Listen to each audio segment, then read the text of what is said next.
Every month, tens of millions of Americans hand money to a dealership and call it a car payment. Half of them are leasing, half are buying. Both groups think they made the smart choice. Almost none of them ran the actual numbers past month one. And when you do, the gap between leasing and buying is not what either side thinks it is. It is worse. Here's the real math. Jake leases. Marcus buys. Same car, same dealership, same day. A $30,000 sedan. Jake walks out feeling like he won. $299 a month, $2,000 signing, full warranty, brand new car. Marcus is paying $522 a month on a 60-month loan with $3,000 down. That is $223 more every single month. Standing in the parking lot, Marcus already feels like he made the wrong call. The salesman does not need to say a word. Marcus can feel the gap. Here's what neither of them understands yet. The monthly payment is not the number that matters. The monthly payment is the number the dealership puts in front of you specifically because it hides the number that matters. What matters is total cost over time, what you own at the end, and what happens when you repeat this decision 4 or 5 times across your adult life. Let me show you exactly how this math plays out, because most people have never seen it laid out with actual numbers over an actual timeline. Year 1 through 3, Jake's total cost, $2,000 down plus 36 payments at $299. That is $12,764. Marcus's total cost, $3,000 down plus 36 payments at $522. That is $21,792. Jake has spent $9,028 less than Marcus, not by a small margin, by nearly $10,000. On paper, Jake is winning. This is the part of the story the dealership is counting on you to stop at. But year 3 is where the math turns. Jake's lease is up. He drives back to the dealership and faces 3 options. Buy the car at the predetermined residual value, technically $16,000 to $18,000 for a $30,000 car after 3 years. Walk away with nothing, or lease again. About 80% of leasers do exactly what Jake does. They sign another lease. New car, new contract, $2,000 at signing, $299 a month, another 36 months. The odometer resets, the payment counter does not. Marcus, meanwhile, is 36 months into a 60-month loan. He still has 24 payments left. That is frustrating. He can feel it. But here's the critical difference the monthly payment conversation completely erases. Marcus has an end date. Jake is on a conveyor belt. Every payment Marcus makes moves him one step closer to owning something. Every payment Jake makes moves him one step closer to giving the car back and starting over. One of these structures has a finish line, the other is a treadmill that never stops. Month 60, Marcus makes his final payment. The car is his, title in hand, no monthly obligation. From this point forward, his only car-related costs are insurance, gas, and maintenance. For an average sedan, that maintenance runs about $100 to $150 a month once you clear the warranty window. Predictable, manageable, his. Jake is still paying $299. He doesn't think about it anymore because it has become background noise in his monthly budget. That's the psychological trap of leasing. It normalizes a permanent car payment, something that never ends, never builds toward ownership, and quietly compounds across every vehicle cycle for the rest of your life. Permanent costs feel like utilities, but utilities keep the lights on. This payment keeps you on the hook for a depreciating asset you will never own. End of year 6. Jake has completed 2 full leases. $2,000 down on lease 1, $10,764 in payments. $2,000 down on lease 2, $10,764 more in payments. Total spent, $25,528. Assets owned, 0.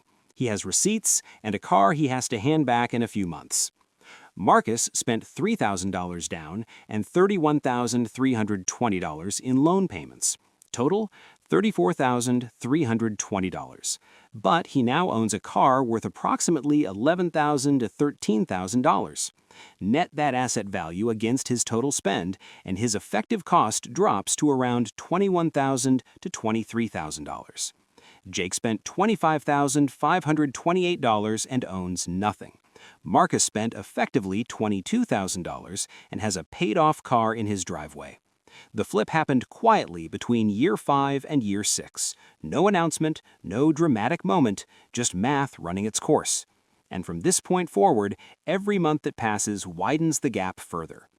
Now let me show you what the dealership never puts on the slide. Mileage caps. Most standard leases allow 10,000 to 12,000 miles per year. The average American drives about 13,500 miles annually. That means the average driver is already over the limit before the lease even ends. The overage penalty runs 15 to 25 cents per mile. Drive 5,000 miles over your limit across a 3-year lease, and you owe $750 to $1,250 due immediately when you return the vehicle. You will not know this until you are standing at the dealership handing over the keys. It shows up on the final bill like a surprise tax you never agreed to. Wear and tear. The dealership inspects the car at return. That door ding from the grocery store parking lot, the curb rash on the wheel from one parallel parking attempt, a minor stain on the rear seat, all billable. Normal wear and tear is defined by the leasing company, not by you.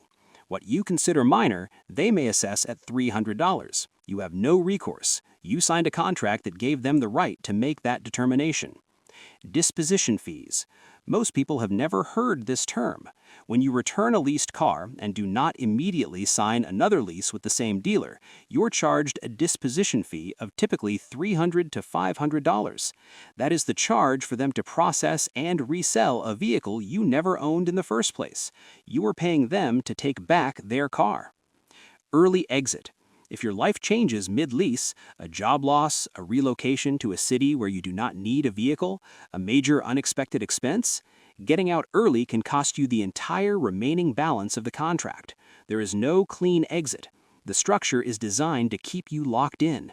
This is not accidental. It is how the product was engineered. None of these costs appear in the $299. All of them appear eventually. Now let us run the full 10-year picture. Jake leases 3 to 4 vehicles across that decade. Each cycle runs $12,000 to $13,000 in payments and fees. Add mileage overages, wear and tear charges, and disposition fees across multiple cycles, and Jake's total 10-year spend lands between $45,000 and $52,000. At the end of year 10, Jake has no car. Or rather, he has a car, but he already gave it back. He never had a car. He had access to a car. That is a fundamentally different financial product. Marcus paid $34,320 on his loan. After that, he spent roughly $10,000 to $14,000 on maintenance and repairs over 5 to 7 years of continued ownership. His total 10-year spend comes to about $44,000 to $48,000, and he still has a car, older, worth $4,000 to $6,000, paid for. When you net it out, Marcus spent less and holds an asset. Jake spent more and holds nothing. The gap across one decade is $15,000 to $25,000, depending on the specific terms, maintenance costs, and how long Marcus keeps driving. But here is where this number gets significantly larger. Most people make this vehicle decision 4 to 5 times across their adult life. Some people never stop leasing. They go from one cycle to the next for 30 or 40 years, with a permanent car payment sitting in their monthly budget as a fixed line item that never goes away. Multiply the per-vehicle gap across 5 decisions, and you're looking at a $75,000 to $125,000 lifetime wealth difference between someone who habitually leases and someone who consistently buys and holds. That is not a rounding error. That is a retirement contribution. That is a down payment on an investment property. And if you take that $75,000 gap and compound it at 7% annual returns over 25 years, the number becomes $406,000 from one car decision, compounded. This is the calculation nobody runs in the dealership. The salesperson shows you the monthly. Your financial future is determined by the decade. Now, let me be honest about when leasing actually makes sense, because the math does shift in specific scenarios. If you are self-employed or operate a business and the vehicle is used for legitimate business purposes, lease payments can be partially or fully deductible as a business expense, depending on structure and usage. That tax treatment changes the effective cost substantially. In the right situation, it can close or eliminate the ownership gap entirely.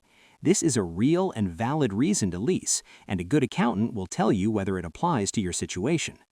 If you drive a luxury or performance vehicle where out-of-warranty maintenance is genuinely brutal, leasing keeps you permanently inside the warranty window. An oil change on a high-end European vehicle can cost $400. A brake job can run $4,000. Staying inside the warranty on that category of car has measurable dollar value that narrows the ownership advantage considerably. Leasing a vehicle in that tier is a very different conversation than leasing a $30,000 sedan. And if you are the rare individual who takes the monthly savings from leasing versus buying and systematically invests every dollar of that difference without exception, you can theoretically come out ahead over a long enough timeline. The math supports it. But the math also requires the kind of financial discipline that most people who select a lower monthly payment because they want more available cash flow do not actually exercise. Be honest with yourself about whether you would invest it or spend it. Most people spend it. The data on savings rates is not ambiguous on this point. For the average person driving an average car, working with average lease terms, buying and holding wins, not dramatically month to month, dramatically over a decade. Here is the 5-part framework for making this decision correctly every time. 1. Never evaluate a vehicle using a monthly payment. Evaluate it using total cost of ownership across the full cycle. Down payment, total payments, expected maintenance after the warranty expires, insurance, and all fees at contract end. Run the number to the point the payment stops, not just to month 1. The dealership optimizes for month 1. You need to optimize for year 10. 2.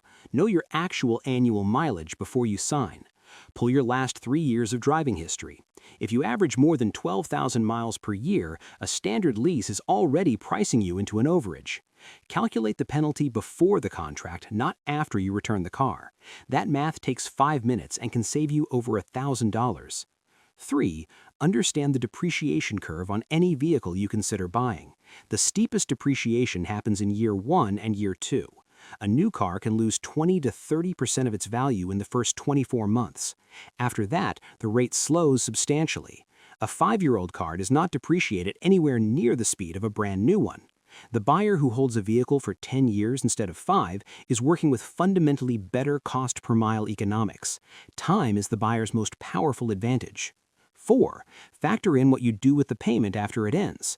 This is the calculation almost nobody runs. If Marcus invests even a portion of his freed-up monthly budget after his loan is paid off instead of immediately financing another car, his position relative to Jake compounds for decades. The end of a car loan is a wealth-building inflection point. Most people treat it as an opportunity to take on a new car payment. The ones who redirect even half of it into assets are playing a different game entirely. 5. Run your lifetime vehicle cost. Estimate how many cars you will own over the next 25 to 30 years. Calculate the cost difference between leasing and buying across each decision. Compound that difference at 7%. The final number is the actual cost of your vehicle strategy across your financial life. Most people have never done this calculation. The people who have done it almost universally change how they approach the decision. Here is the deeper issue with the center of all of this. The dealership's entire business model depends on you thinking about 1 month at a time. The monthly payment is the number they test in their pricing research, the number they negotiate around in the showroom, and the number on the television commercial. It is specifically engineered to compress your time horizon to 30 days and prevent you from calculating what this decision costs you at month 60 or month 120. There is a well-documented behavioral pattern in finance called present bias. It describes the human tendency to overweight immediate costs and benefits relative to future ones. Dealerships do not teach their salespeople about present bias by name. They don't need to. They just learned over decades that the monthly payment is the number that closes deals. They are exploiting a feature of human cognition that you are largely unaware of in the moment. The people who build wealth consistently through major financial decisions share one characteristic. They have trained themselves to translate every big-ticket monthly cost into a lifetime cost before they sign. The car, the mortgage, the subscription that becomes a habit, they run the full number. And when they run the full number on leasing versus buying an average vehicle, the answer is nearly always the same. Jake and Marcus both walked into that dealership believing they were making the smart play. Jake thought he was saving money. Marcus was not certain he was right. Neither of them ran the math past month 1. The real trap here is not leasing. The real trap is making a decision measured in tens of thousands of dollars based on what fits comfortably into this month's budget without ever asking what this choice costs you over 5 years, 10 years, or across a lifetime. Because those two numbers are not the same number. They are not even close to the same number. And the moment you are standing across the desk from someone who has structured their entire presentation around the smaller number, you need to be the person who is already thinking about the larger one. The next time someone slides a payment across a desk and it looks almost too good to be true, ask one question. What does this actually cost me when it is all over? Because that is the only number that matters.